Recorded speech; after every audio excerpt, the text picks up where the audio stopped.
Ахмет Байтұрсынұлы егіннің бастары. Бір адам жас баласын жанына алды.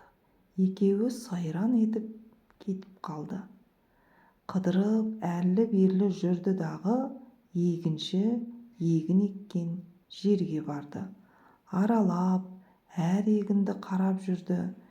Кез еді пісіп болған егін түрлі. Бастарын дәнге толған төмен салып, бидайлар бейне тағзым етіп тұрды. Жалғыз ақ бір бидай тұр көкке қарап. Бейне бір жалғыз өзін көпке балап, баланың сол бидайға көзі түсіп, білмекке кетті көңіл жөнін сұрап.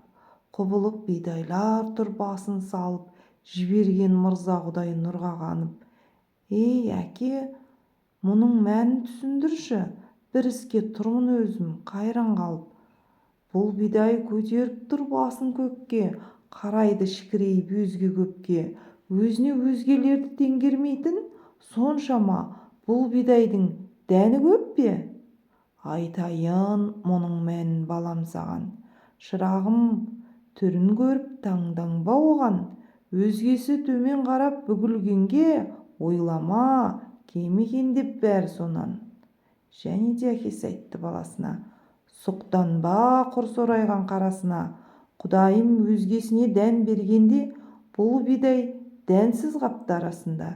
Бидайлар басы толық иіліп тұр, дән берген қожасына сыйынып тұр.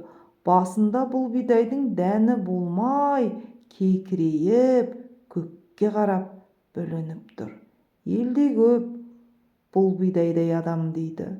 Тәкаппар, оны халық жаман дейді. Қалып емес тәкаппарлық данышпанның, тұтынба бұл мінезді балам дейді.